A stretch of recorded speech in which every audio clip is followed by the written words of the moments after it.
Hello and welcome back to the Only Fools Love Horses YouTube channel. Cheltenham's over and we're moving on. It's Ascot and Haydock on the weekends.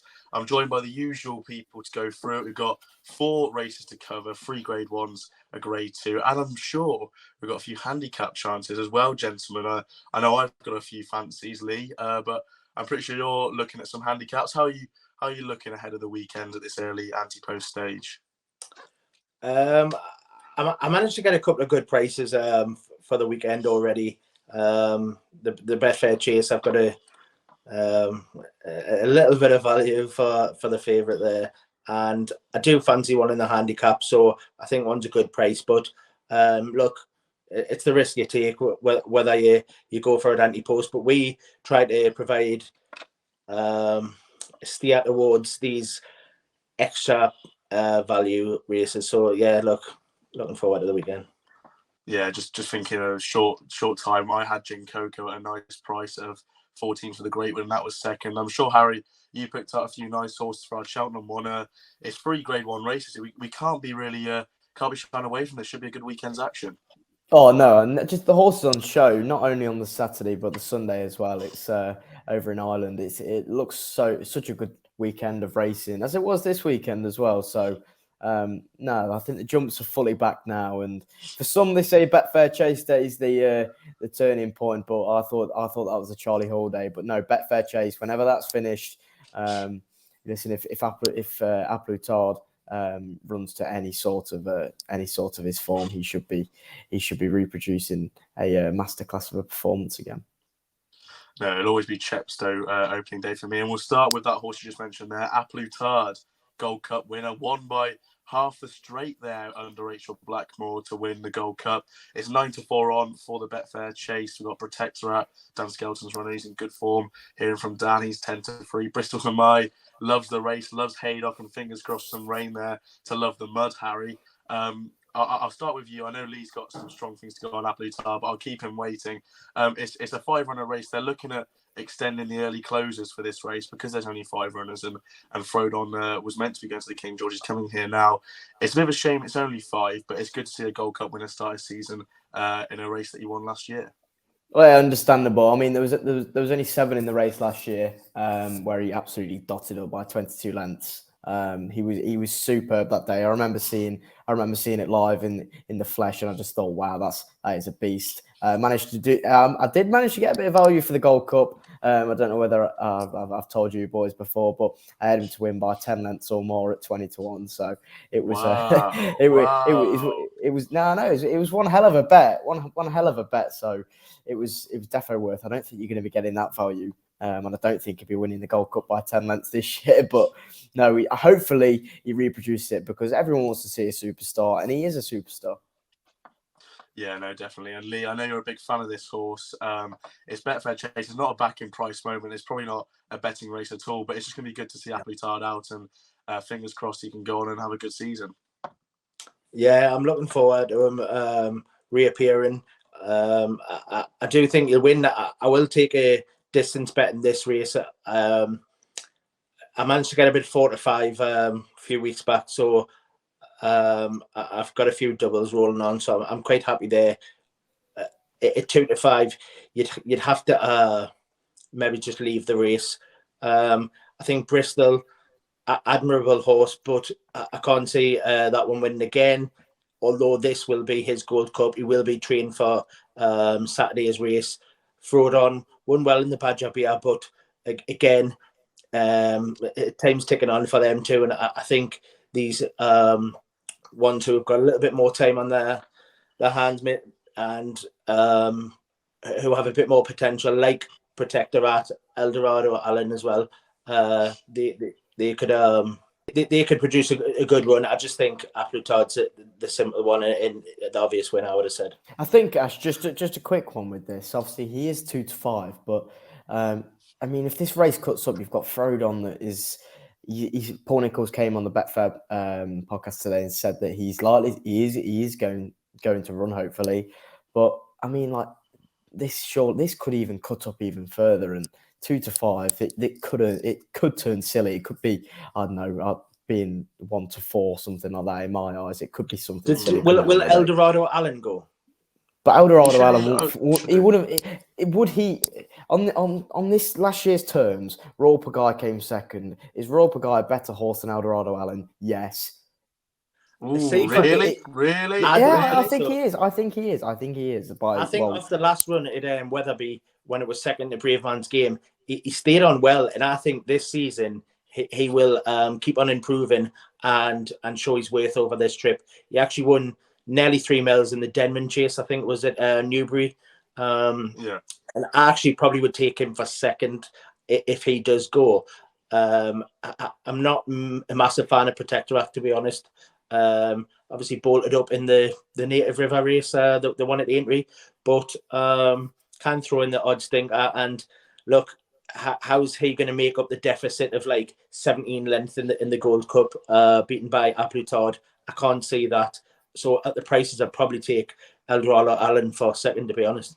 I'll jump in here. Eldorado Allen beat Royal Pagaille at Newbury. I understand that, but I understand that, but I different think grounder. Yeah, it was, and Royal Pagaille is proven to me on quite a couple of times that he is a really solid horse, and no doubting that Eldorado Allen is a solid horse. But I think if you catch them both right on the day, I think Royal Pagaille is. I think Royal Pagaille. But that's an argument. He was need his conditions to beat Eldorado Allen. I think he's definitely going to keep on improving this season. Yeah, it's another argument for another day, isn't it? So we'll round this up, lads, with one final question. Yeah. I don't want to go on too far for this race. It's not really a betting prospect, but A Plus Tard is 4-1 best price for the Cheltenham Gold Cup. He's the second favourite because Galloping the Champs is the favourite at 7-2. I've thrown you a little curveball, because I know I haven't asked you this before we go into this video, and I can talk while you make your decision. But at this current time, who could you see as potentially one for the Gold Cup at this early stage? And I'll let you simmer on that. You can look at the price if you want, or you can just give me the best winner, best thing I'll give horse you you think is going to win. Look, at this present time, he is my winner, A Plus Tard. How can you go away from him after he romped in it last season? And look, these are going to have to step up again. The likes of Galloping de Champs, look, it was over the middle distance there, the chase at the middle distance. So he's going to have to step up again, 3 mile 2 and a bit in the Gold Cup.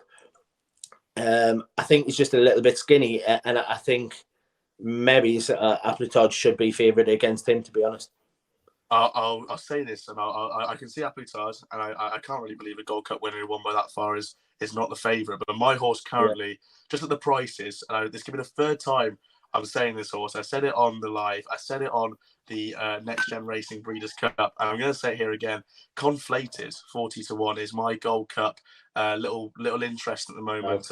I think he's going to come on really well for that Down Royal Champion Chase third, where the bookies can give him away, and he ran on really well. And Conflated for me would be one currently. Harry, I'll throw you a curveball just very quickly. Gold Cup at this early stage, is it A Plus Tard? Yeah, A Plus Tard for me. He did the business for me last March, and listen, the way he went up the hill, it was scarily good. So yeah, for me, I think as long as he performs as he did last year, and there's no reason to suggest he won't. I'm hoping he goes to March in the same sort of form, and I can't believe he's not favourite. I think Henry de Pombed says he'll go the same route this year as well. Yeah, we'll move on as Harry leaves the room. The Coral Hurdle sees the return of Constitution Hill. Everyone's champion hurdle horse, it seems, Harry. It's great to see Constitution Hill back. He lines up against a field of 9 currently at this early stage as we record on Monday evening, and he is the 10-3 on favourite. Not a betting race again, unless you fancy something to beat Constitution Hill, but more just talking about Nicky Henson's winner in general. How far do you think this leg can go? Do you think he's the champion hurdle winner at this early stage? Realistically, Ash, and I've told all my mates at work everything. I think he is the next best thing. I mean, it was scary what he did at Cheltenham. He was coming off a relentless pace, and horses.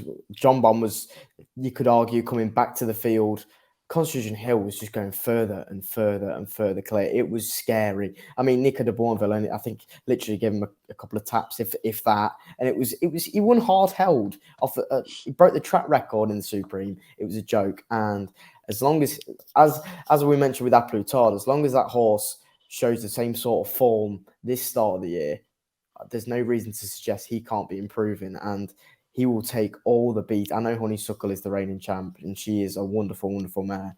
But Constitution Hill is the new kid on the block, and he is scarily good. Yeah, Lee, do you echo those comments? I mean, it's not really a race that's exciting at all. It's a shame there's nothing there that's really at Constitution Hill's, not level, but something that could really challenge Constitution Hill here, because it's Brewing Up a Storm, Goshen and Good Risk at All, which are all good horses in their own right. Don't get me wrong. Goshen's going to go chasing anyway, so this won't be going here. But yeah, it's a shame that it's going to be, looks like it's going to be a little run round for Constitution Hill, and we won't get to see him against some proper champion hurdle level horses until probably the big race in March. But it's good to see him out. I think it'll be actually a harder race than that they had planned, though, because sometimes this race only has like 4 runners and stuff. I think there's some solid horses in there, not at the top one level, you know what I mean? But there's some solid horses in there declared. Look, I don't think they'll be hanging around. And this is 2 male, 3 and a half. I was going to say, I hope it's not 3 mile 2, otherwise it'd be... two male, 3 and a half. So nearly 2.5 mile there. I feel like they've catered to Epatante and let her take the fighting fifth route, Christmas Hurdle, and then hopefully onto the mares, I think. But I feel like they've catered to Epatante more than Constitution Hill, because I don't know why you wouldn't run your best horse in them top grade 1 races like the fighting fifth, Christmas Hurdle, Champion Hurdle, and take that route. But look, who am I to question Nicky Henderson? I'd just like to echo Lee there. I mean, it's a tried and tested route for the Champion Hurdles and the fighting fifth, the Christmas Hurdle, and then the Champion Hurdle. And it is Nicky has obviously been planning for this. So the route that Hendo takes quite a lot as well. Yeah, it is. Epatante is literally the most stonewall tried and tested route, and I know that's her race.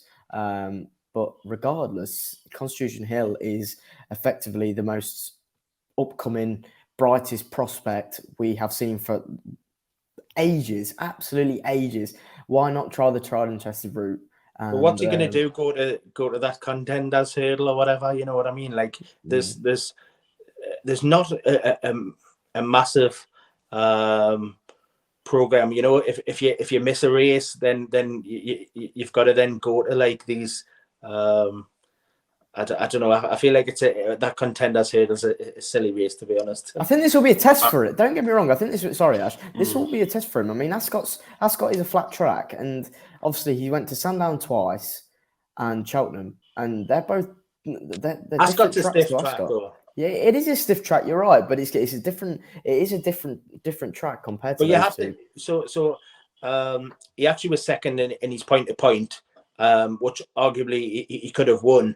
But coming up the Sandown Hill and the Cheltenham Hill, he done it in heavy ground in the Tolworth. So he's obviously going to stay. But it's just I just can't quite get why they've went this route. And I just presume it's to let Epatante go for another fighting fifth. So technically, I know dead heated with Sleepy last year. You've got stuff to say about that, Ash. But dead heated last season, and obviously she won it the year before. So to go for 3 fighting fifths is a great achievement. But see, I would have took Con Hill there and see what you've got. I'm conscious to not spend too much time on races we don't have betting opinions in. Double them up with A Plus Tard. Oh no! We'll move on. Get stuck into the double. No. I've lost my screen, but I've. It seems like you've lost your head. The Grade 2 Chanelle Pharma 1965 Chase. We'll go to that next. It's the race before the Coral Hurdle at Ascot. Long Press is top in the market. Evans picked Dorhey for Paul Nicholls. It seems like he's going to be the only Paul Nicholls runner in this, because Hitman has drifted from 2-1 out to 9-2. He's entered for Racing Post load for me now. He's entered for another race the Haydock Get Daily Rewards with Betfair Graduation Chase 2 mile 5, so he won't be going here. Dashel Drasher, has he still got his quality there, 11-2. Could be the first race we might have a selection here, but it's long press at the top of the market, Harry. Cheltenham Festival winner, third at Aintree. As we said with the previous 2 horses, could be great to see him out there, but is there precedent to take him on in a race like this? Have I muted him or something, or has he muted himself? Hang on, Harry. I have just muted myself. That is unprofessionality. It's finest. That is terrible, isn't it? No, but anti-post prices, Ash. I think you're well in your right to be taking this horse on. Even money on good ground, as we mentioned before. But I think before the podcast, they've not got a lot of rain coming this week. So if this is good ground, you could quite easily see quite a few of these taken out. I mean, Hitman's in there. Pick Dorhe. I mean, I do really like this Nichols horse and did it really nicely at Newton Abbot. I thought different ball game. I understand Long Press is there. Was smashed by Long Press that at Sandown, I want to say. Yeah. Correct me if I'm wrong, lads. Dashel Drescher, actually completely spot on there. Has the 9-year-old still got the fire in the belly? There's no reason to suggest he hasn't. He won last time at Aintree, did it really nicely on a race that was a bit of a farce, really, I thought. But it's one of those. If you take him on out, do your job. I was obviously 12-1. I think he's favourite for the Haydock race, Ash. So they could be favouring that one. Yeah. St Calvados, it's just not one for me. And Cool Cody, can't be Cool Cody. I want to save him for Cheltenham, but no, I think you could be taking him. I think Pick Dorhe for me at this current stage, he could be a live wire on that ground. I'll mention the weather now. So I'm just looking at the Met Office. There's scheduled for rain and fairly heavy rain tomorrow morning as we record. So this will be gone by the time it's up. So Tuesday morning, hopefully there's been some rain at Ascot. I wouldn't be expecting any sort of good ground like we had at Cheltenham, but good to soft. Maybe we'll see. Lee, I have one for this race. I don't know whether you agree, and it's one Harry that maybe doesn't like. But I think St Calvados 7-1. I think that's a lovely price currently. Look, lads. Was this horse not going to win the King George or what? No. Remember the ride that Gavin Sheehan got? It lost him the job with the owners there. But yeah, no, I think St Calvados got a great chance. He bolted up last time out to beat Mr. Fisher by 16 lengths. If you think he's a Grade 2 horse, Lee, all over beating that horse by 16 lengths has to be some good form. He's fourth in the 2020 King George off a 289-day break. As I said, third in the King George last year off a 323-day break. He was second to Min in the Ryanair, which if he hadn't clattered the last, he probably should have won. That was a 71-day break. And freshness is key to this horse. I can't really believe he's 7-1. David Maxwell will be getting on board. The best jockey in all the land, some would say. And I think St Calvados 7 at the moment is he's not entered for anywhere else. So it's unlike Do Your Job or Hitman. I think it's a cracking price. And I can see why you're smirks and shaking heads. You might not agree. You must have bumped your head at the weekend when you were out there. I seen you partying with the lads. You must have bumped your head. Dear. I couldn't trust him as far as I could throw him. Not that I could throw him very far, but look, it's not one I'd definitely take. He'd be first off my list, to be honest.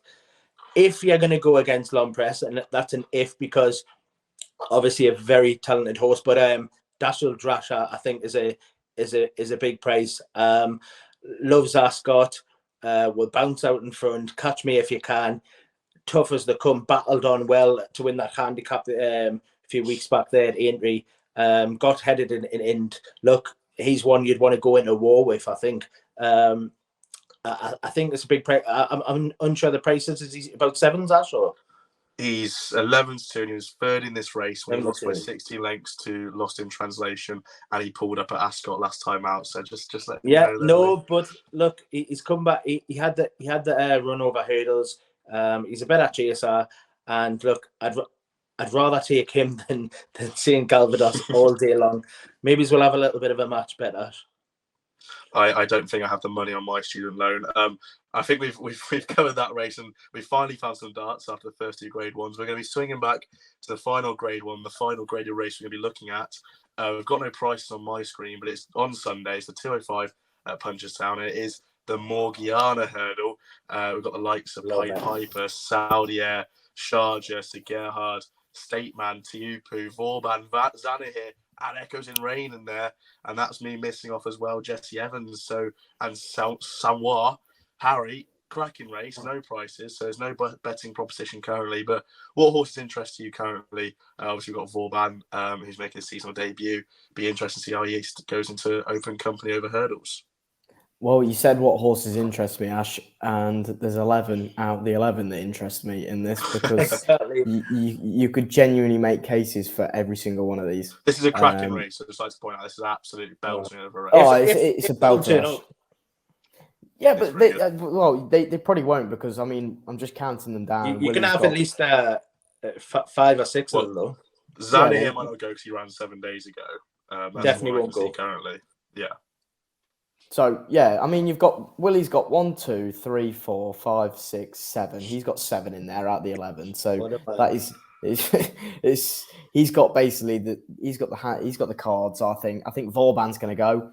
I'd really love to see this horse carry on the progression. I mean, I think his Triumph win and his Punchestown win, I thought he travels so strongly, and there's no reason to suggest he can't take this step into open company with open arms and progress into a really nice champion hurdle prospect. He could be a real big threat, I think. Technically he's still got £6 to find on Charger, but I think Charger saves his best form for Punchestown in my eyes, or Leopardstown. It's one of those, and they're off. Listen, they're all off a break, so it's Zana here. Pied Piper's obviously in there 16 days ago, but that was his worst run, I thought, at Down Royal for a long, long time. And it's one of those, actually. You can make cases for so many of these, but until you've got the marking, you know who's going. You can't exactly put a finger on them because it's literally one of those, isn't it? Because Willie's, like I mentioned, Willie's got 7 of these or 6 of these. I can't remember what I said, but he could decide. Right, bingo, isn't it? Yeah, it's Willie Mullins bingo all over again. But no, Lee, I'll give you a horse that isn't trained by Willie Mullins, and I'm not sure how much rain's in the air. I think I checked the weather forecast for Dublin, and there wasn't too much in there, so this might write off his chances. But I thought Teupu was interesting for Gordon Elliott. Obviously, runs a juvenile, runs a 3-year-old in France, bolstered up on heavy. He ran and beat Druid's Alter, Tax on Max last season, was second to Jeff Kidder, and then last year he performed to an RPR of 165 to beat Durasso by 11 lengths in February. It's a nice horse, I think, and I think he went off something a decent price for the Champion Hurdle. It'd be a horse I'd be interested in if it turns up soft. Is there any others that you think could be interesting? 2 seconds. Hi, Doctor. Can we get an appointment for Ash? Because you've definitely bumped your head, Ash. You keep pulling out these horses. There's no way that Teupu could beat any of these, like Willie Mullins horses. No chance. He was well stuffed in the Champion Hurdle. No, I want to jump in here. He's going first time travelling, first time to Cheltenham, which is a very tough track. First time in Champion Hurdle for a juvenile the season before, and he's gone to Punchestown and been stuffed by Honeysuckle. I can put a line straight through those 2 runs. So for conditions, for a 5-year-old at the time who was fairly lightly raced coming into it, I can put a line straight through that, and I think his form before that stacks up. Yeah, a 165 RPR to beat Durasso. Vauban hadn't been to Cheltenham and he bolted up. Yeah, that's fine. But I think it could be a nice horse going. I think he wants bottomless, Ash. I think he wants bottomless. Yeah. That's why I said if he wants soft, it'll be interesting. If it's not, then probably right off the list. But I'll let Lee carry on and talk about Vauban, I'm sure. No, well, actually, Vauban, I'd be iffy on. I don't really like the 4-year-olds going into the 5-year-old season. To be honest, I'm not. Look, I love the horse. I backed him in the Triumph. I think he ran really well. I think he'll win a lot of races. I just would have to see him before I start backing him, especially for the champion, to be honest. Look, if Vauban went to Gerhard, was due to go chasing, I think they were humming and hawing whether they'd be Champion Hurdle horse or go chasing. State Man as well. I think Charger will be overpriced. I do think, he likes this race, and he also is targeted at the Leopardstown race. He'll probably be the overpriced one. Jesse Evans is a handicapper. Pied Piper probably won't go. Only ran a couple of weeks ago. Zana here won't go. Echoes and Rain's not good enough. that's my rundown of it. But and again with I know again with look, Santroy, he's not good enough as well, and Saldier always seem to pick up an injury. Maybe the time to catch him is fresh as well, but maybe that takes a Gerhard. If you had to pick that race out of that list, I'd take a Gerhard, but you'd have to wait until the weekend. Sharjah won it last year. Zanahir was second. He won it also in 2018. Saldier won it in 2019. So we've got some returning stars for this race. Should be interesting. It's difficult without prices at the moment, but I'm sure we'll find one when it comes Saturday for our Saturday Live, 10:30 a.m. on Twitter. We'll just cover a couple of races. I'm sure we have bets in, lads. The 225 at Haydock, the Stayers Handicap Hurdle. Lee, I know you like one for this. Just take it away.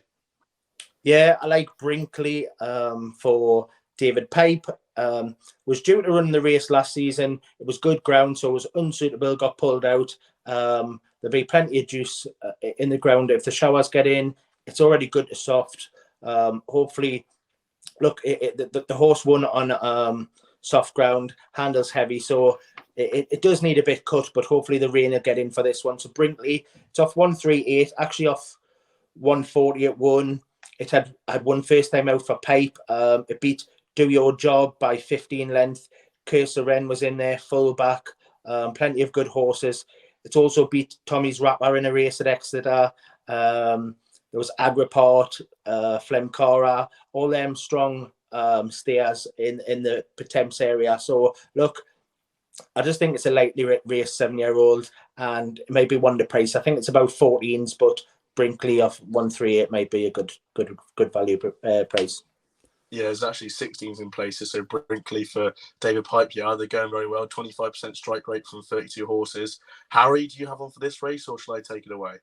You take it away, Ash, because if I was to put one up here, I don't have a clue in this one. It's baffled me all day. I'll take it away. There's a standout at the prices for me. It was Get a Tonic for Dan Skelton Yard. I've backed this horse at 10, so if I'm putting him up, I've backed him. I can only be fair in that. His first-time record isn't bad. He was second at Warwick in a bumper and second to Lady Adair, a really nice horse for Harry Fry and a maiden hurdle. Last season, he was third to Hillcrest at Cheltenham. It was 13 lengths. Third to Hillcrest. 13 lengths back there. Iron Max was in second. That was over the wrong distance, over 2.5. He then stepped up a couple of furlongs to the listed Warwick Mares bumper, won by the subsequent 150 rated Mares Hurdle winner, Maurice Rock. He's clearly ahead of him in the Fatigable and White Hot Chili Filly. Then went to Doncaster on soft for his first time at 3 miles. It looked bottomless that day. I watched the replays. They were swimming that day. He had an awful route through, couldn't get a gap, and finally found one, got all the way through.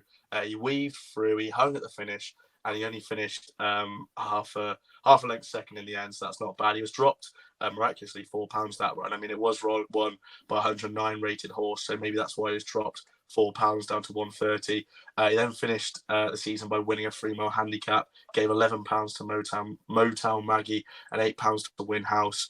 Nice horse for Alan King, who subsequently won. Since he beat Sabrina at Wincanton recently. She beat Sabrina recently at Wincanton. I only put up £3 to run off a mark of 133. I think Gestanic's got a lovely chance in the 225 at Haydock on Saturday. 10-1. Fill your boots. Not really, but it's a nice little poke. Harry, I know there's one you do have a fancy for, and it's quite a strong one. The 3:15 at Ascot, the 2x1 handicap chase. Let me just get it on my screen now. The Jim Barry Wineshurst Park handicap chase. Take it away. Now, this one, Ash, I am bullish, and I know we mentioned an Emmett Mullins runner over the weekend, and yes, we will mention it. I'll quickly mention it now. Obviously, the horse went from 5-1 in the morning or overnight to 21 to an SP and was pulled up. It doesn't look good.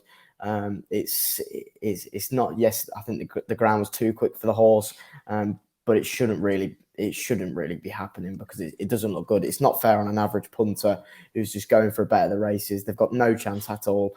There's my controversial views out the way, and I'm sticking with Emmett Mullins. You've guessed it right. So Scottish, I think, is quite possibly laughing at his mark of 132. Unchanged from his mark at Carlisle, where he fairly, I'm going to say bolted him because he did it so easily. I thought, and he took a Bolted bit him of getting. by your nose. Yeah, but no. If you watch it, if you watch it back, No, Lee, I'm being I did serious. see it was amazing, really. Yeah, it was. I mean, Richie McClernand, he could have won as he liked. I thought he beat Pat's Choice by 9 lengths, beat Railway Hurricane, who's no mug, for the Gavin Cromwell yard. I think that horse came second at the November meeting. Yeah. I mean, off 132, he's absolutely laughing. If Edward Stone goes, he won't go because the ground will be too quick. Have you been on the phone to him? Yeah. Who's on the phone? It's not Edward Stone. I promise you that. No, well, I don't promise you that. But if he does go, so Scottish is carrying under 10 stone. He's off 9.11. It's like he's out of the handicap, but he looks thrown in off 132. He's going to be laughing at the mark. I've seen that apparently Lee, you mentioned the horse was back from 14s into 11-2 now. I can see with the withdrawals of some of these, Shake 'em Up Harry at 9-1. That horse has never been seen in the TV screen with good in the ground. So I'd write that horse out of your third time looking. I don't think we'll go. Time White's an annoying one for me because every time I don't back him, he wins, and every time How much did he go up from the last run, Ash? £7 time, and he did it really nicely. Don't get me wrong, he did it really nicely. And Lorcan Williams gave this horse an absolute peach. Yeah. Boots Hill's the money horse early on in the week for Harry Fry. Harry Fry started the season nicely. He did it really nicely at Newton Abbot the last day. But for the value 132, this horse is thrown in. Mark my words, he will be a mid 140 horse, and so you've effectively got £13 to play with Emmett Mullins. And I'm hoping today on Saturday is the day. Bullish thoughts on Harry there for the Emmett Mullins runner at 11-2. Was backed in from 14s at least said at Betfair and a couple of other firms. I'll give you one a little bit of a price. Red Rookie for Emma Lavelle. I think he's one of the more progressive types in this lineup. I think this horse jumps really well, and that's interesting for me to say for a horse who's fell in 50% of his races last season over fences. He fell in the Arkle when travelling really well. He actually was 80-1 for this race, and he performed to an RPR of 149 despite falling at the last. That was a couple pounds better than Riviere to Tell, who finished fifth that day, and a couple pounds below Horton Calor, who was sixth.